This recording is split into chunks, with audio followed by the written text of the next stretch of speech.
Assalamualaikum warahmatullahi wabarakatuh. Kembali lagi kawan di Legenda Catur Dunia. Masih dari turnamen online Champion Chess Tour seri ketiganya Grand Slam Master 2024, event utama babak knockout double eliminasi yang hanya diikuti oleh 8 pemain saja kawan. Di quarter final, Alireza Firoza berhasil menyingkirkan Fabiano Caruana. Walaupun Alireza ini sempat dibuat terkejut oleh Fabiano Caruana, Alireza dikalahkan oleh Fabi pada game kedua kawan hanya dengan 9 langkah. Nah, kemarin banyak yang merequest game ini kawan, tapi kebetulan kawan kemarin ada kerabat yang hajatan, jadi admin tidak bisa mengupload game ini. Kemudian Jan-Christoph Duda menyingkirkan Wesley So, Magnus Carlsen menghajar Ian Nepomuk 3-0 tanpa balas, dan Maxim mengalahkan Dmitry Andreikin. Kemudian Alireza berhadapan dengan Jan-Christoph Duda semalam kawan. Alireza menang 1 game pada game kedua, membuat Alireza maju ke final, nanti bertemu dengan Maxim Lagrave. Setelah Maxim ini menyingkirkan Magnus Carlsen kawan, mengalahkan Magnus Carlsen dalam permainan Armageddon. Setelah sebelumnya pada game normal, keduanya saling berbalas pantun. Nah, pemain-pemain yang kalah kawan masih mempunyai kesempatan untuk bertarung di bracket bawah. Tadi malam Fabiano Caruana bertemu dengan Wesley So, Fabi kalah 2-0. Ian Nepomuk mengalahkan Dmitry Andreikin kawan, dan nanti Wesley So akan berhadapan dengan Magnus Carlsen yang turun dari bracket atas, dan Jan-Christoph Duda akan bertemu dengan Ian Nepomuk. Nanti di bracket atas di final ini kawan mempertemukan Alireza Firoza versus Maxim, dan game yang akan kita ulas terlebih dahulu ini kawan sebelum nanti kita lanjut ke Biel International Chess Festival, permainannya Iren kawan. Kita akan ulas terlebih dahulu permainannya Magnus Carlsen berhadapan dengan Maxim Lagrave pada game Armageddon. Nah, untuk menentukan warna buah yang bisa dipilih oleh para pemain di Armageddon ini, ada sistem penawaran waktu kawan. Magnus menawarkan 7 menit 57 detik, sedangkan Maxim menawarkan 7 menit 29 detik. Jadi penawaran Maxim ini jauh lebih sedikit ketimbang Magnus, dan Maxim berhak memilih warna buah, Maxim memilih warna hitam. Magnus pegang putih mengawali dengan pion E4 dengan kontrol waktu 10 menit penuh. Dan Maxim bermain dengan 7 menit 29 detik, bermain dengan Sicilia kawan. Andalan Maxim ya Najdov kawan. Kuda F3 pion D6, tapi Magnus tidak meladeni permainan terbuka dengan pion D4 yang akan berubah ke permainan Najdov, di mana Maxim merupakan pemain Najdov kawan. Jadi bermain dengan kanal attack, gajah B5 skak, gajah D7, chop. Kalian bisa juga blokade dengan kuda D7, pilihan keduanya, ketiganya ya dengan kuda C6. Tapi dengan gajah D7 ada juga yang memainkan kawan menteri ke petak D7. Kalian tidak normal kalau bermain dengan menteri D7, jadi dengan gajah D7 Maxim. Chop. Pion D4 sekarang baru dimainkan Magnus, chop. Kuda C6, menteri mundur ke D3, pion G6, ada pion C4. Untuk mencegah pion D ini dimainkan oleh hitam, membuatnya nanti ke depan bisa menjadi pion lemah, yang sering terjadi dengan struktur permainan seperti ini pion-pion nanti kawan. Pion menggantung nanti ke depan, bisa jadi target Magnus di permainan endgame. Gajah G7, rokade, kuda F6, ada pion H3, rokade, kemudian kuda C3, pion A6, untuk cegah pergerakan kuda ataupun juga persiapan dengan pion B5-nya. Benteng FD1 lanjut Magnus, menteri E6. Nah, di posisi ini kawan, terlihat menteri hitam ini menekan 2 pion. Dan di posisi ini Magnus Carlsen agak lumayan lama membuat keputusan. Ada opsi dengan kuda ke petak D5 menurut engine yang kuat. Benteng B1 juga untuk menghindari diagonal gelap panjang kawan.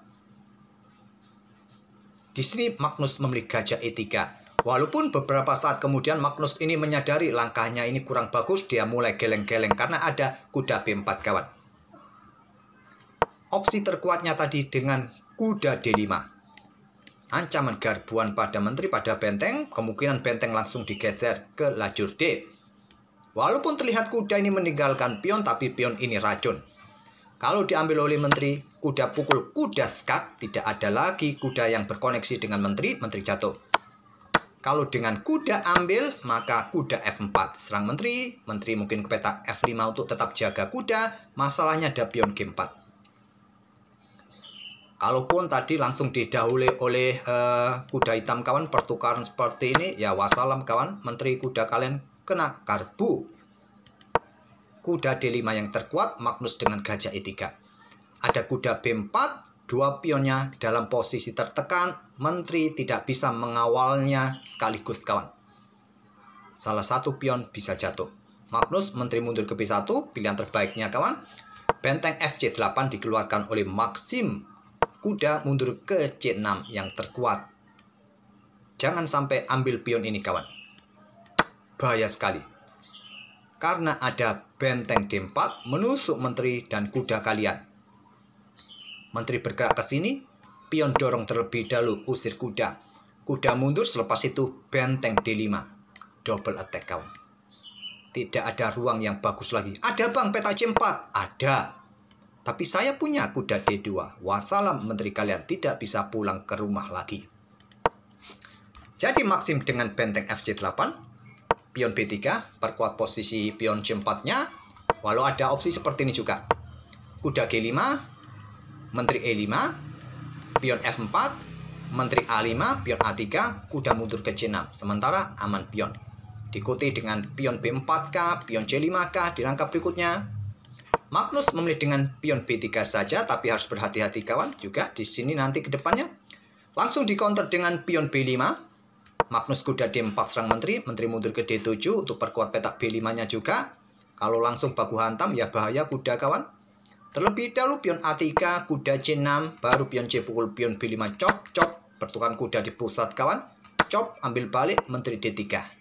Menekan pion di sini, benteng AB8, lanjut Maxim, Magnus dengan benteng AC1, menteri B7, untuk dukungan mungkin bagi pionnya kawan dihentikan dengan pion B4, Maxim dengan gajah 6 serang benteng, benteng B1, kemudian di sini pion E5. Seperti yang saya sebut di awal kawan, pion E4, pion C4 walaupun sudah tidak ada, membuat pion di lajur D ini lemah ke depannya, menggantung backward pawn. Termasuk ciri khas pion lemah kawan, yang sulit lagi untuk didorong juga. Gajah E3 sudah tidak ada tempat lagi bagi gajah kawan, jadi ke peta E3, cop. Menteri B6 menantang pertukaran, ditolak menteri F3, serang kuda raja G7, kemudian benteng D3. Sudah sangat jelas kawan. Benteng C6, begitu juga, Maxim juga ingin doubling bentengnya, juga pertahankan baris ke-6-nya. Benteng B D1, benteng B C8, kemudian pion G4. Kalau kita lihat sih, bagus langkah Magnus Carlsen ini kawan. Memang di posisi ini, kita melihat permainan di pusat sepertinya deadlock. Tidak akan berani bermain di pusat kawan. Baik juga di sisi menteri, Magnus tidak akan mungkin juga berani bermain di sisi menteri, dorong pionnya. Jadi memilih dengan pion G4, pion H6, pion H4. Menteri B8 kawan, apakah berikan jalan bagi benteng kawan dan juga tetap mengawal petak D6-nya.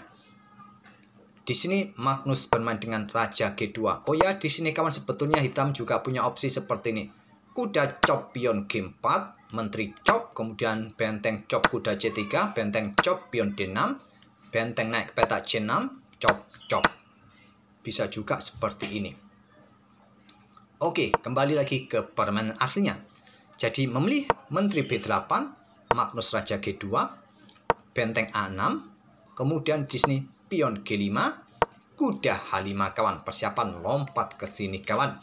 Dihentikan dengan kuda D5, juga buka akses benteng menjaga pion A3-nya, menghindari tekanan kawan. Kemudian menteri A7 menekan pion di sini dan juga menekan diagonal ini kawan. Magnus angkat bentengnya ke D2, memberikan kesempatan Maxim menempatkan bentengnya di baris pertama. Kemudian menteri E3 menantang pertukaran, diterima cop, ambil menggunakan pion kawan. Menggunakan benteng juga bagus. Jangan sampai menggunakan kuda, bahaya sekali ada kuda ke peta F4 skak, garbuan benteng. Jadi menggunakan pion ini berguna untuk apa? Kontrol peta F4 dan kudanya siap bermanuver lagi, beraksi lagi, tidak menjaga peta F4 terus. Pion cop. Nah, benteng bergeser ke C6. Lanjut Maxim. Benteng F2. Benteng A1 menekan pion di lajur A dan persiapan benteng satunya untuk bersama-sama di baris pertama. Benteng B3, benteng C1, raja F3. Di sini kita di langkah ke-40 kawan, kontrol waktu kedua pemain tidak jauh berbeda. Maxim sedikit lebih cepat dengan 15 detik. Dan Magnus melihat kedua benteng hitam sudah menusuk di baris pertahanannya, membuat Magnus ini mulai panik kawan. Bermain dengan benteng G1 Maxim melanjutkan permainan, benteng E1 mengikuti, benteng G3 skak mat. Ini membuat Magnus panik kawan. Magnus punya opsi untuk dengan benteng G2 untuk menantang pertukaran. Walaupun ada skak, raja ke petak E2, mau pertukaran kah ataupun skak-skak, bisa remis permainan. Tapi remis pun juga tidak cukup bagi Magnus Carlsen. Mau tidak mau, Magnus harus menang.